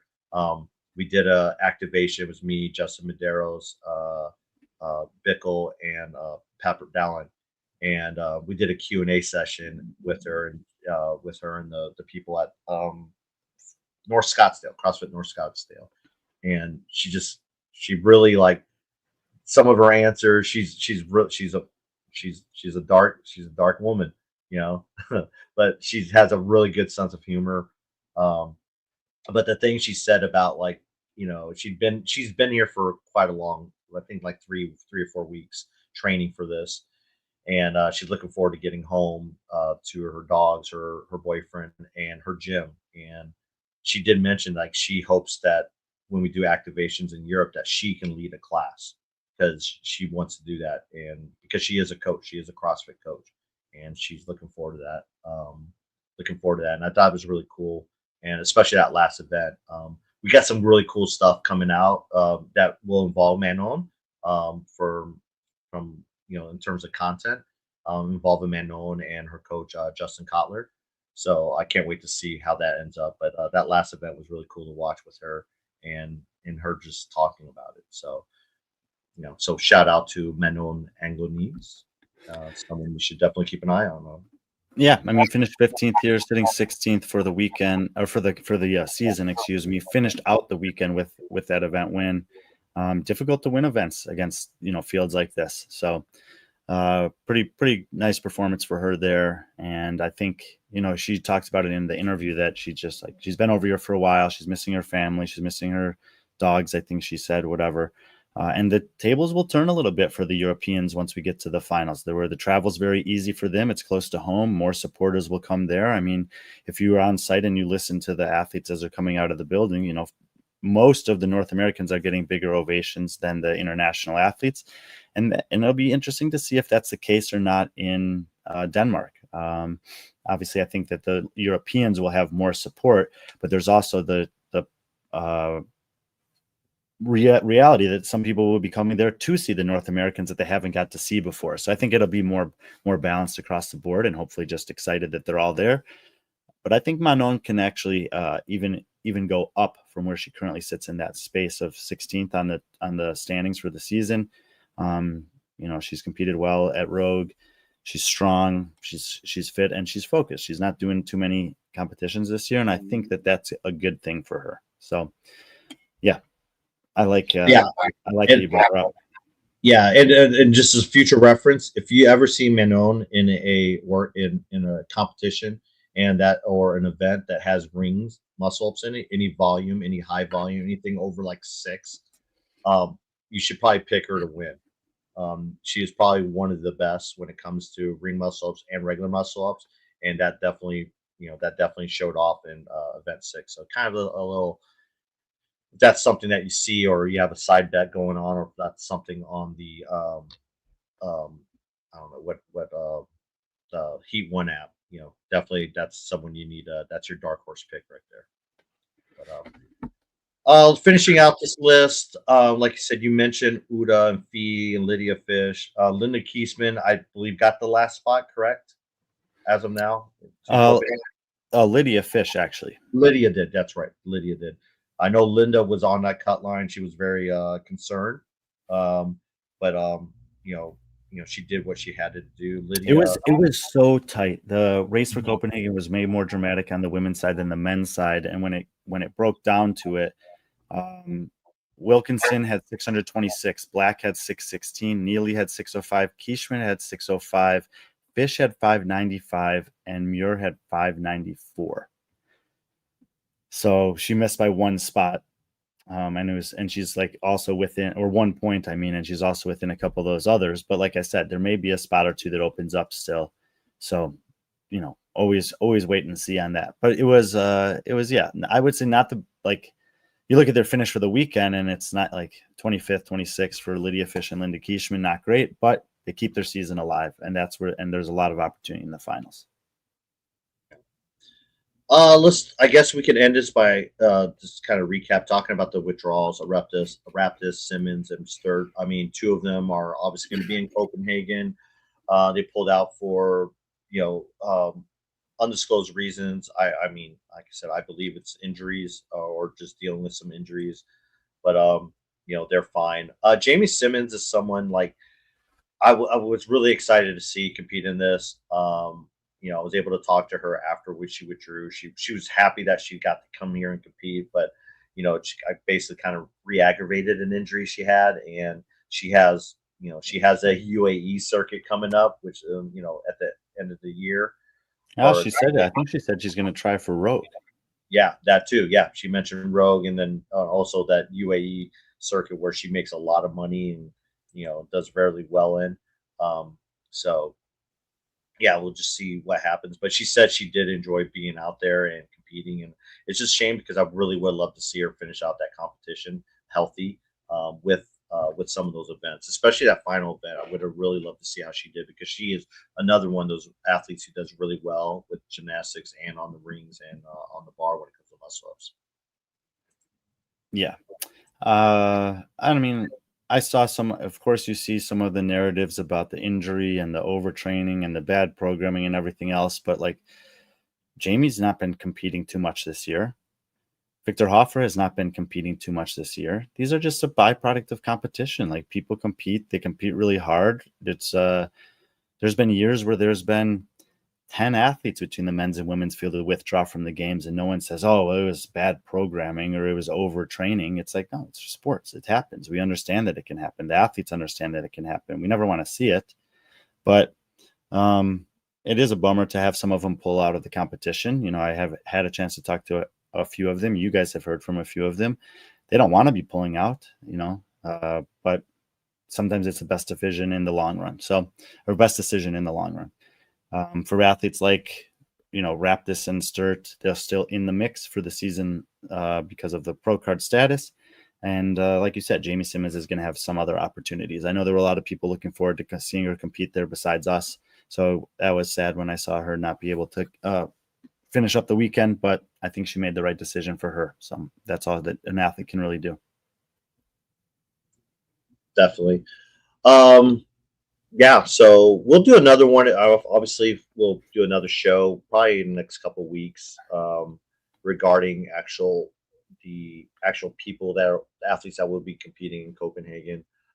We really just wanted to concentrate on the road to Copenhagen and can you pull up the Challenger men real quick? Oh yeah, okay, I didn't think about that. Yeah, I want to just I want to do a couple comments on the Challenger division because of what you just said, where the race for Copenhagen is still relevant here. Chris Ibarra is in the Copenhagen field, actually, with the performance he had here. He's sitting 24th overall for the season. It's about 30 points or 35 points out of a pro card spot. He was never leading this competition until after the final event. And the two guys who are behind him are like, these are the reasons why I really love this, the way that this is played out this year. I mean, you have Fran Hurtado coming out of Costa Rica that actually going into the final day, I put up a poll because there were some surprises, I would say, in first place. Emma Tall carried most of the votes, but I mean, come on, whoever would have thought that Fran Hurtado would be leading this competition up until the last day, the last workout, and then he finished it very well and only lost to Chris Ibarra, who I consider to be one of the top 5 guys, top 25 guys in the world by 5 points. So this was like very cool for me to see another person, especially on the men's side from Latin America, do well.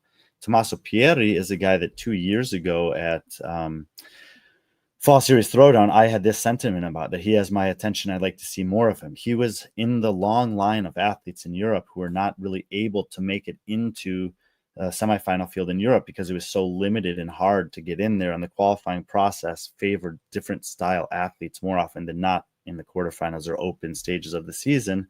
But he did make it through the qualifiers for WFP, which I think is actually, if you're a big programming nerd and you want to kind of break down like what is different about the two qualifiers this year compared the qualifiers that are traditional in a quarterfinals to make it a little bit more relevant, that would prevent athletes like this, bigger, taller, stronger, powerful, compared to leaner, fast rep range, maybe more muscularly endurance, stamina type of athlete. But Tommaso made it through both qualifiers to the Challenger division. He got into the top 10 in both, but he made the podium here. And yeah, I think that there is some hope that we'll see some more of him because this was kind of what I'd been waiting to see from him for a while.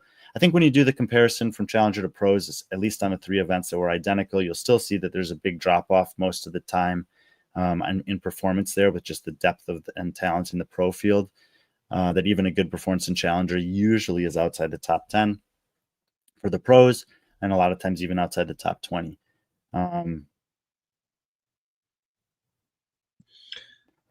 Yeah, it was fun. I mean, Tommaso he was fun. He won 2 events. His celebrations were pretty cool to watch. He knows he's having fun out there. I think the Challenger division, for some athletes, they were competing for spots, for Copenhagen. You had some that were just competing for the experience, the first time competing in the U.S., competing in a field like that, just that experience, competing against, games athletes like Chris Ibarra, a games champion on team like Tola. I mean, it's just fun. And, it's unfortunate, but right now Tola's on the outside looking in. If something would happen or someone withdraws from the men's side, he would be the first person in. But he did put on a show. So, I mean, that Challenger division was fun to watch, and a lot of great fields there. I mean, there are times like during the Challenger division where it was just as loud as the pro division, because there's so many exciting races there, and you can see that from the point spread. Nico Bedone and Ethan Sheeb are 2 names to be aware of. I think both of these guys have a lot of potential, and this was an important building block for both of them. Probably, if not for whatever was going on with the lunges, Nico he might have made the podium. It would have been close, but I've been impressed with him all year, as I've been saying. I want to take a look at this. The points have not been simple to follow from the person who follows everything. What we should get a caveat there: the person who follows everything that he thinks is interesting. We know he doesn't think that competitions are interesting, so he doesn't always follow those. I'm telling you, it's hard to follow. But Mason's point is really the best one. Maybe WFP will get it filed in for season 2. CrossFit Games hasn't figured it out in 15 years. This is a conversation I've had many times this year. Like, through what lens are you scrutinizing the WFP? And certainly, if you are a believer that they're trying to come in and usurp, do better, replace, etc., that filters the way that you're going to approach it. But in reality, you have a games team that's been doing this for a long time, more than 15 years. And we know even the people that are the most critical of WFP, who are also sometimes fairly critical of CrossFit, that they have kind of been slow to evolve in ways that a lot of vocal and invested people would have liked to see them evolve. The WFP is full of a lot of people with experience, but not with a lot of people with experience working together. So there is definitely going to be a learning curve there. And I think that probably a fair assessment is somewhere in the middle. What Mason says here, to me, makes sense. Is it perfect? No. Is it confusing? Yes. Can it be better? For sure. Will it be? Let's find out. For the moment, there is a season, there is a process. It's understood. As someone who's working with the WFP in the realm of trying to do storytelling, I'm trying to make it as simple as possible, understanding that there's some challenges. We're talking about that on our end as too, and we appreciate the feedback that can help us potentially make a season that's more digestible for everyone next year. So appreciate the perspective there, Mason.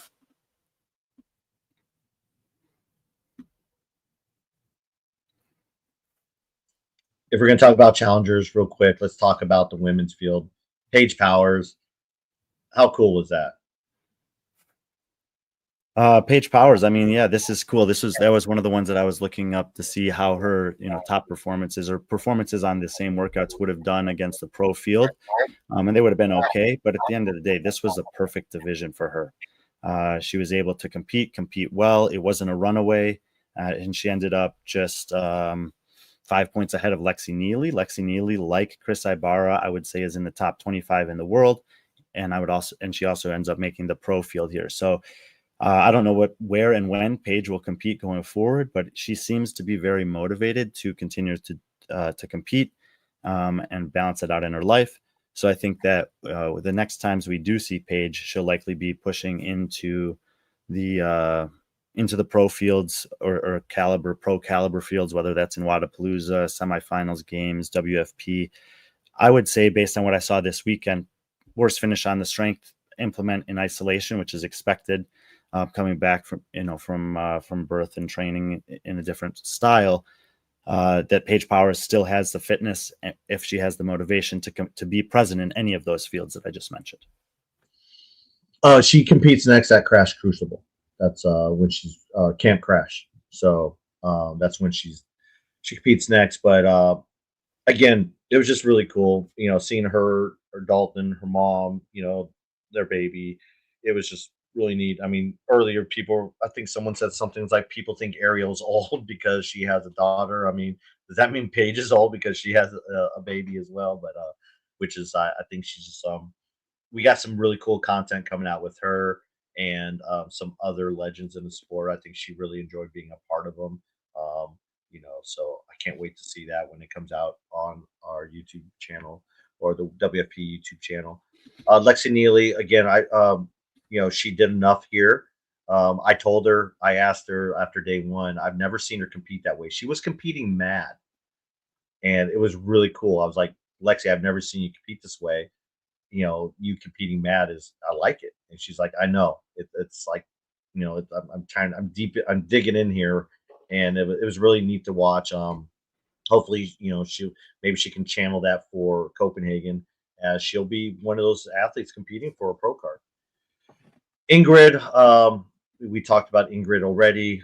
She did cool. Let's talk about Camilla. There's someone that we both seen. You've seen a lot more of her than I have, especially internationally in competitions. What a performance by her.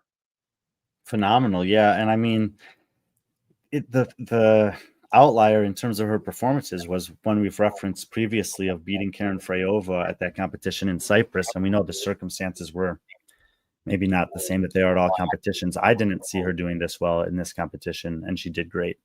I was trying to look like where, the strength wasn't there, 18th on the lift, but top 10 finishes on everything else. And it's really hard to argue with. I feel like Camilla is similar to a lot of the Norwegian women who have competed on teams, shown some proficiency there, and then tried their hand at individual. She's made a fairly seamless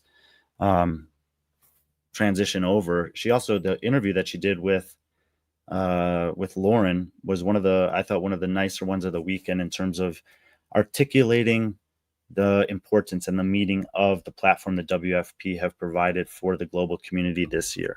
There's a lot of different countries' flags represented here, and this is the opportunity for people to potentially see someone from Kazakhstan come and compete at a high level for the first time on a significant international stage on her own and represent her part of the world really well. So just like with Fran Hurtado and Tomas Pieri and Ingrid and Camilla, and even guys in the US that are coming out like Ethan or Ryan, who come from different parts of the country that, have been putting in the rounds locally to then show up at a big stage and do something rather impressive.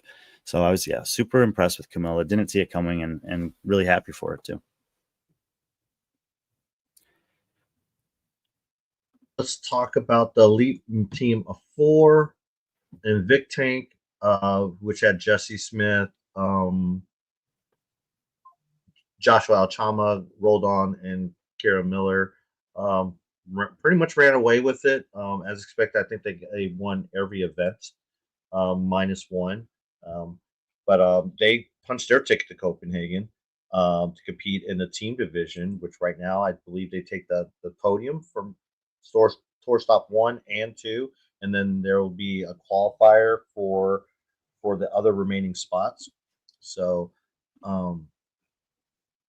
so that was really fun, especially since Jessie was there. It was her birthday. It was pretty cool seeing all of that. Speaking of birthdays, I think another cool moment was the crowd seeing Hannah Black happy birthday after her after one of her heat wins, I believe.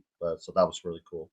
And then the Grid House finishing second. That's obviously another well put together team. Kevin Steinhaus, Amanda Carolyn Klutz, fresh off her win in the 35 to 38 age group, and Quinn Robinson. And then the LATAM team that was kind of put together almost last minute, right, Brian? To compete here? Over the summer. Yeah, they've been looking forward to it. I already have spoken with Anita. She says that they're excited to come to Copenhagen. I think Jesse Smith or Joshua Chama posted the same thing. So it sounds like some of these teams are going to take him up on the invite to go there. And, obviously they can start planning a few months ahead of time for that. So curious to see how the team division evolves within this season and maybe going into next season.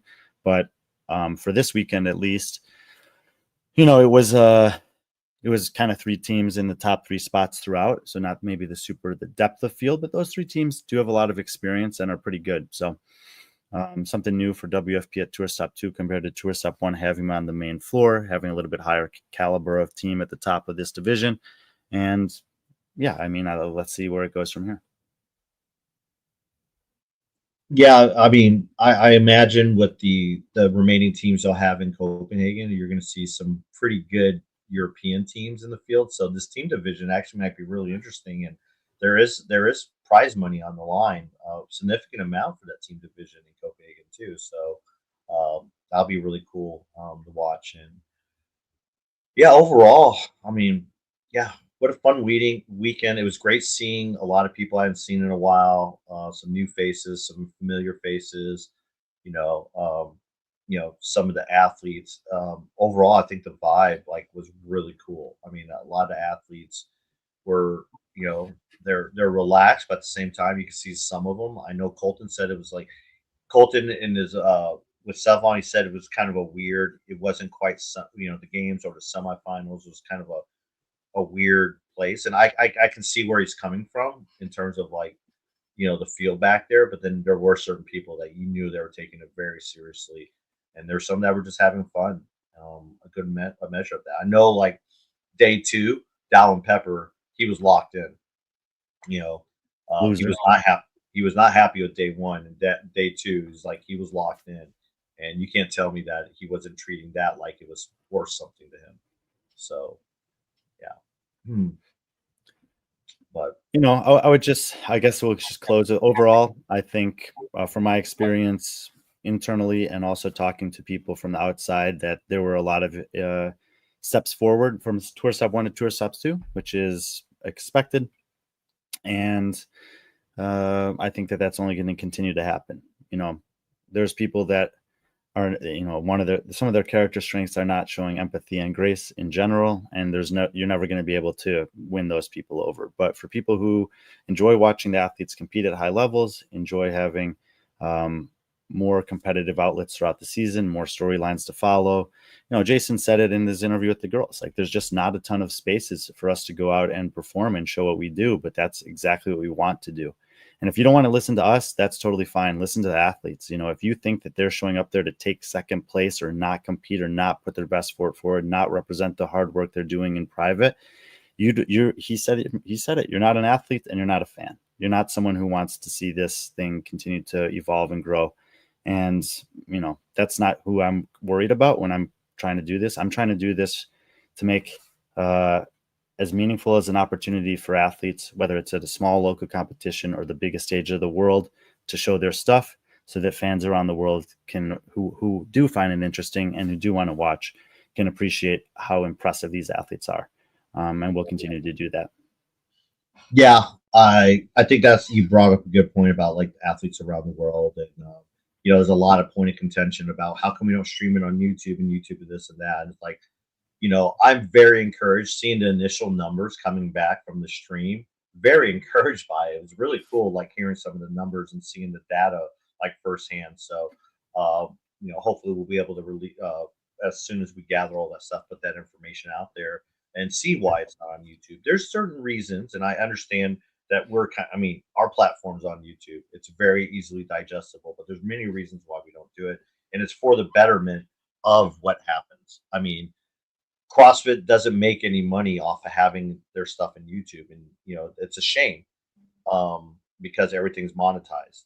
I mean, YouTube takes a big chunk of the money, especially when you get into the 2 million views type look. So yeah, I mean, there's hopefully some exciting news in the future when it comes to the streaming, whether it be on YouTube or other things or other platforms. Hopefully that's coming shortly. Some news on that. And yeah, I think overall it's just like I'm really pumped. I'm probably gonna at some point maybe this week and watch some of the live stream so I can get a little better idea and feel for it. But I will say in person it was smaller than Indy, but it was a lot more intimate and fun. The crowd was hype. The action was pretty intense. So the venue was, I thought the venue was amazing in terms of what they provided, just minus the Wi-Fi, which we'll figure out eventually. But yeah. Oh, I just saw news. The Red Zone channel, NFL Red Zone, they're going to start showing commercials. Really? Yeah. Damn, that was like, how long has that been going on? Like 20 plus years without? Now, if you're ever going to say blasphemous, Brian, that would be the time to say it. Is that true? Yes, I just saw it being announced. The Red Zone channel is showing commercials, and that is very unfortunate. And I think that's part of ESPN taking control of the Red Zone channel and just trying to make some money, which is, it's unfortunate. But yeah, Melanie Hodge, that's wild. But all right. All right. The girls have a show tomorrow, 7 o'clock, back to the regular time. I believe 7 o'clock Eastern. They will be, I guess, WFP, hot or not, I think is the topic. Kate thinks, I think, yeah, they do. So it'll be interesting. Great job by the ladies this weekend. Doing the recaps. I'm really love hearing their perspective. They got a lot of cool stuff. I can't wait to listen tomorrow to hear what they have to say. Yeah. Shout out to our sponsor, HCR CBD. Use friend 20 for 20% off all your CBD needs on HCR CBD. I actually just put in an order for some pet calmer, as they call it. My dogs are getting a little bit antsy with me being around, not being around, so I had to get some of that stuff to kind of help out with their anxiety. So I just put in an order for that. And I use friend 20, 20% off. That stuff helps out a lot. And yeah, what's next up for us? I think next week we'll do a couple shows. I love hoping to do some friendly conversations, get some athletes back on, talk about some of their experiences going forward. And we're hopefully by the end of the week or next week we'll have some news regarding Tier SoCal, and what that coverage might look like for us as well. So, yeah. So with that all being said, Brian, you have anything to say? I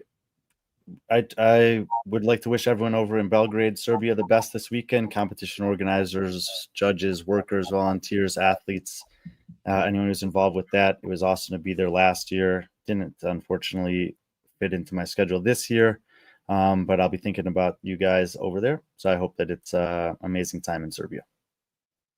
Yeah, Brian's referring to the Belgrade games, which are happening this weekend. Pretty some heavy hitters there, some pretty good athletes competing there as well. So not sure if there's a live stream or not, but definitely we'll have our eye on that. And next week we'll try to recap that. Next week let's try to. I know we didn't get to do it, but I'd like to kind of maybe also kind of recap the age groups games too. Maybe do a quick segment on that and recognize some of the things I saw, and talk about that real quick too. So it'll be a couple weeks late, but I still want to talk about that. So I think the adaptive games are this weekend in Las Vegas. Best of luck to everyone who's competing there. The road qualifiers are going on. Mm-hmm. So this is what it is right now in our sport. It's pretty cool that there's consistently things happening.